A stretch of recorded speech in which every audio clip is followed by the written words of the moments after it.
Don't lose your middle school kids under a stack of boring curriculum. That's what we're going to be talking about in this workshop. Don't you just love the homeschool superheroes? I am so thankful for Carrie and her vision for pulling together veteran homeschool men and women that have been in the trenches that can share their years of wisdom and expertise with you. I always walk away from this event with at least one golden nugget. So I hope that you have already found your golden nugget and that everything else is just the cherry on top. But let's talk about our middle school kids. You know, the challenge with homeschooling and educating is that so many people are focused on what they are teaching their kids that in the middle stage of homeschool, they lose them. They lose their students. They lose their children. You can see it happen. In my corner of the universe, we talk about that there are only 3 stages of homeschool. The foundation stage, where your kids learn to read and they understand that numbers mean things. It's the fun part, right? The kids are so excited. They're sponges. The middle stage, stage 2, is the flourishing and fun stage. It's when you close your eyes and you dream about homeschool, that's the stage that you think about, this flourishing and fun stage.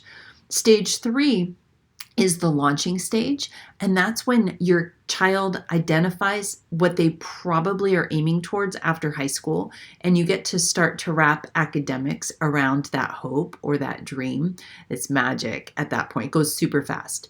But I'm talking about the in-between stage. This is where most homeschoolers and honestly, most educators trip up with those middle school age kids.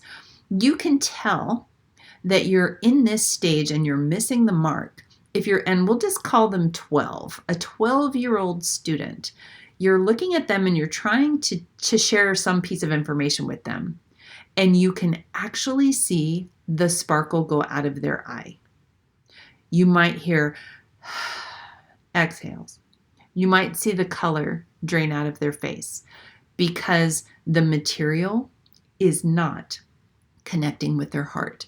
And this is such a huge challenge. You have to remember, I'm pulling it out of my pocket, you have to remember that your children are being raised in this world where they have a supercomputer at their beck and call. It's within an arm's reach. So any question that they have, they can answer this quick. So if you're using dry curriculum and your child, they lose their glimmer, it's because they're thinking, I can just ask Siri, teach me something exciting, inspire me, right? And so the magic of middle school is it gets so muddled, so muddied by curriculum. Now, curriculum's not bad. It's just one of the tools that you can use to educate your kids. But if it's the main thing that you're using, you're going to have one of 2 responses. There's 2 kinds of kids. In this universe, where most of us are believing homeschooling parents, where we are infusing faith into everything that we do, we're training up our kids to be obedient and responsible and diligent and disciplined and kind and compassionate. That means that when we, the parents, the educators, ask them to do something, most of our children are going to acquiesce. They're going to obey, would be the word that we would use in our home. They're going to do what it is that we've asked them to do. But here's how you know that you're losing your child, because they do their work as quickly as possible so that they can get to what they really want to do. Oh, beware. You want to tap into what they really want to do. We'll talk more about that in a second. So that's the first child. The first type of student is the one that's going to do what they're asked to do, but they're rushing through because they really have big hopes and dreams of things that they want to accomplish.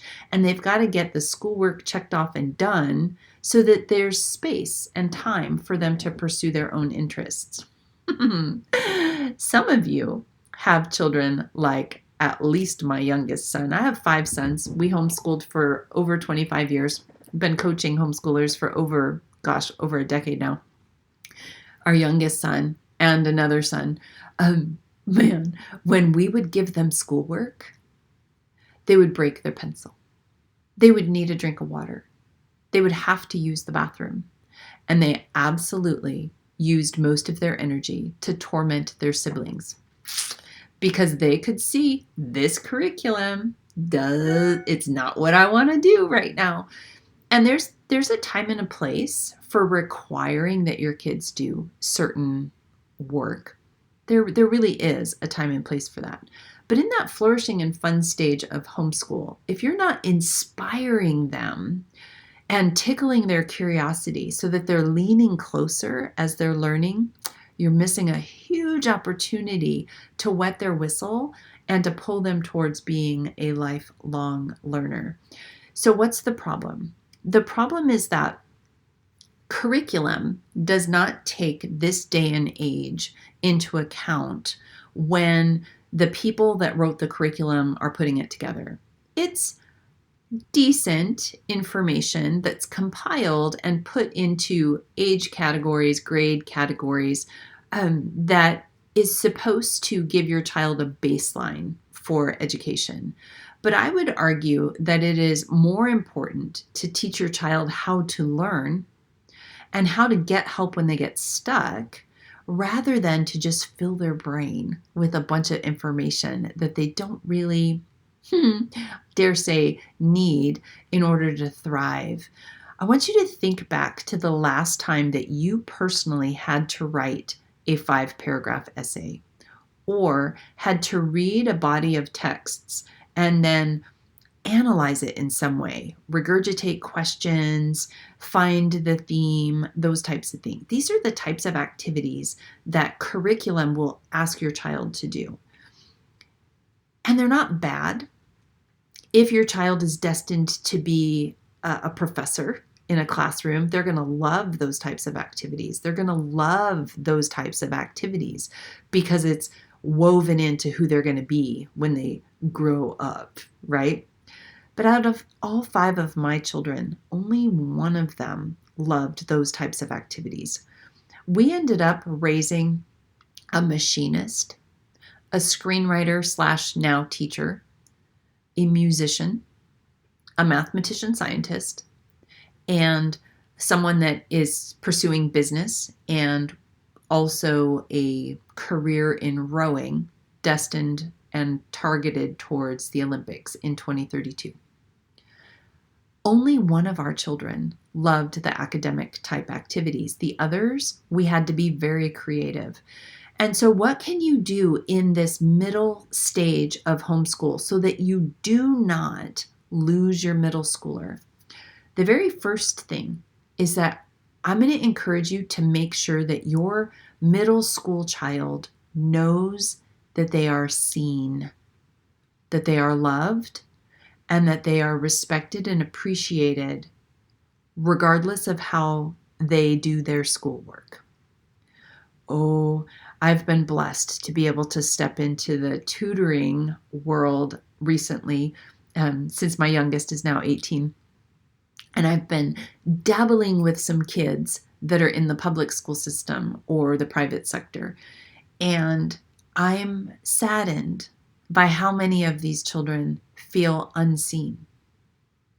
It is so sad. And in this critical stage of life, this middle school stage of life, they need to be seen. So that would be the first thing that I would encourage you to do, is to acknowledge your child, to do things like hug them and wait until they let go. Hug them.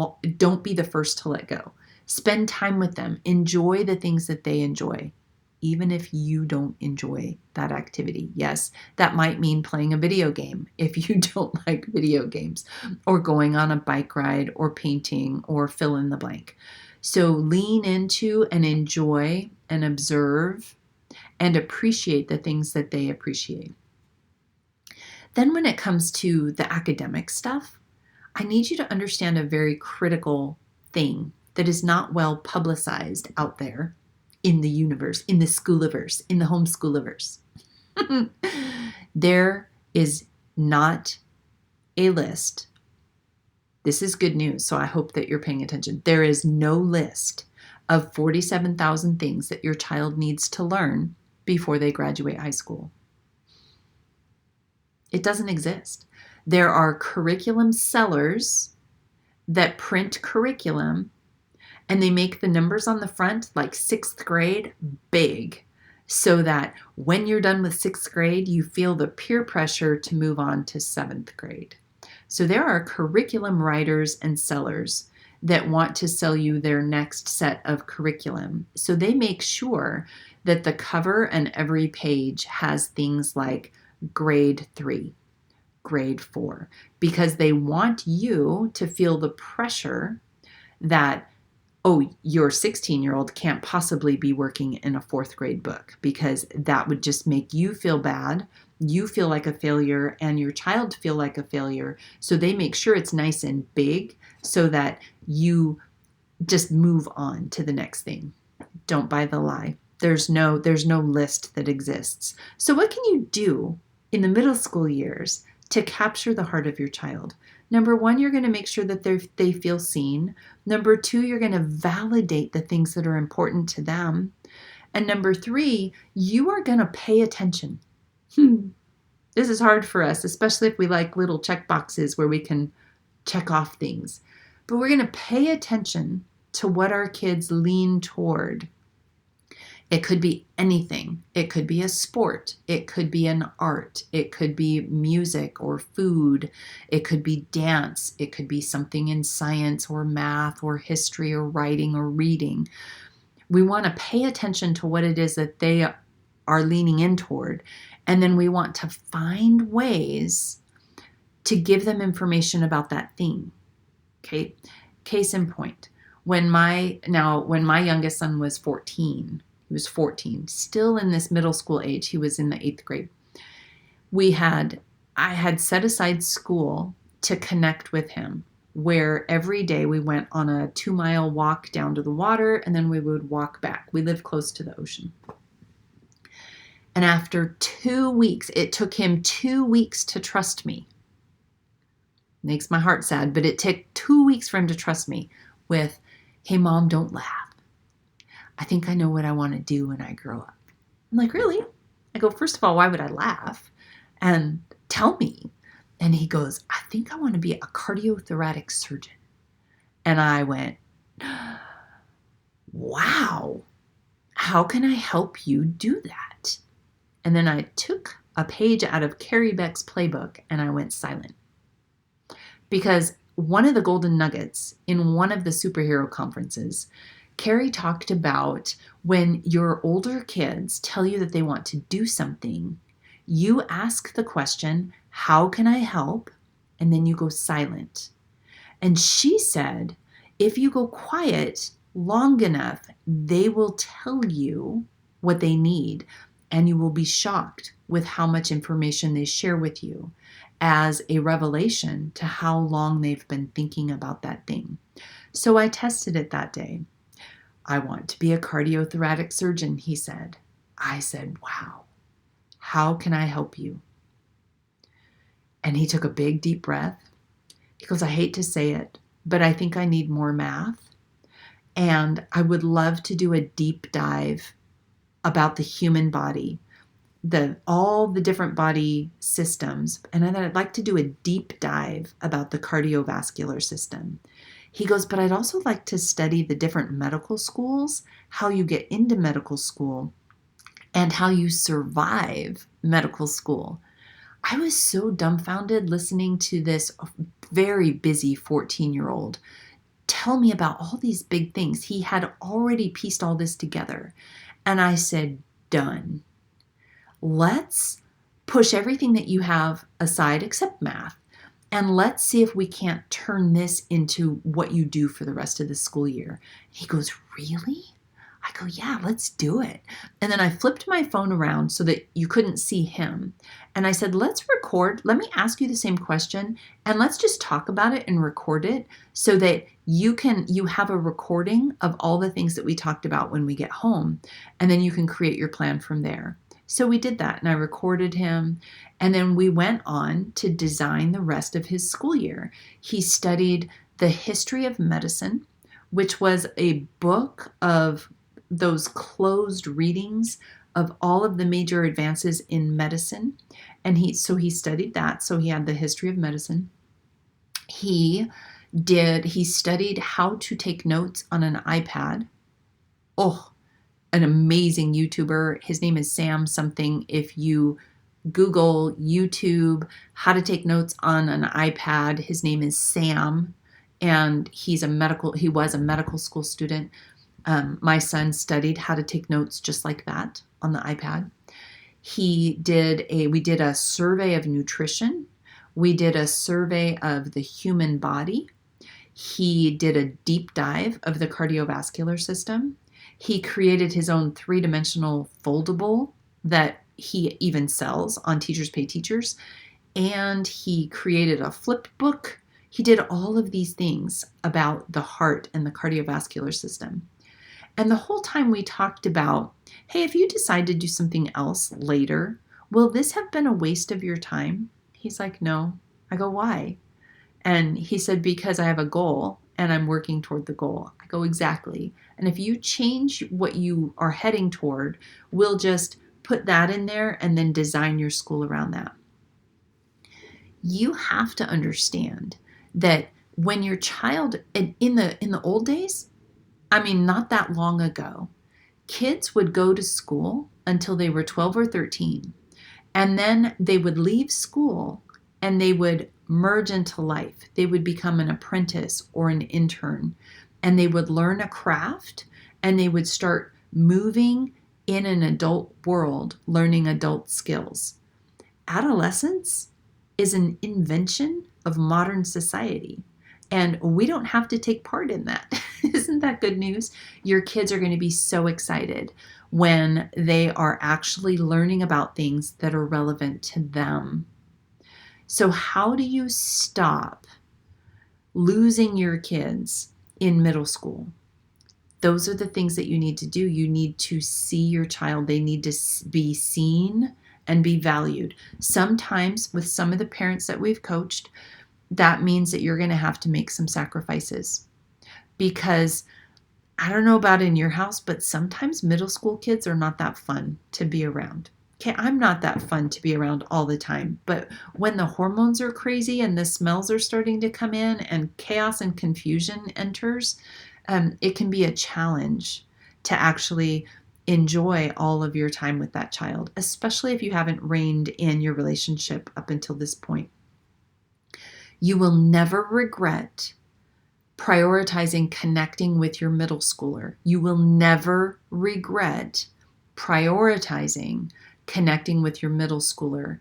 But if you don't, the road is so bumpy, it's so dark, and it's so dangerous for them. They don't just get lost in this world. This world is ready to chew them up and spit them out. And some of them don't survive the transition. So we want better for you. We want kids that are thriving. We want families that are thriving. We want kids that are ignited and excited to learn. And you do that by paying attention and leaning into what they love and giving them different opportunities to touch, feel, and practice that thing. There's a caveat. You need to be careful that every time your child tells you that they like something, they'll get on to you. If every time they tell you that they like something, you turn it into a school assignment, they're going to stop talking to you. But when it comes to school, you can have that conversation with them. We want school to advance you academically, but we want it to be interesting and amazing to you. So we're going to design school around things that you love. Doesn't that make sense? It makes all the difference in the world. And I can tell you, in my years of homeschool and my years of coaching, this type of designing school around your middle schoolers, around the things that they love, tapping into food and music and dance and art and movies and hands-on projects, etc., tapping into all of those things, this always works. It always works because your child is seen, they're loved, they're valued, and they can see an actual purpose into the academic things that they're doing. And they get to explore things in creative ways. It's not just turning the page in a textbook and taking a quiz or passing a test, right?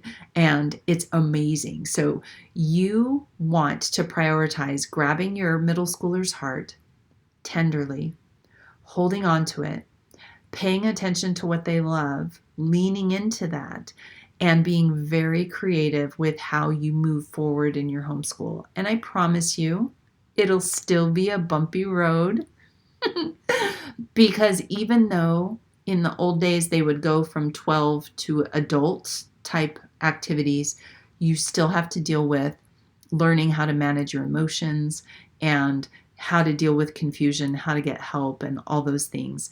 But you'll have their full attention, and it is a beautiful thing. So I can't wait to hear back from you about how this helps you with your relationship and your homeschool journey with your middle schoolers. And I pray that you enjoy the rest of this conference.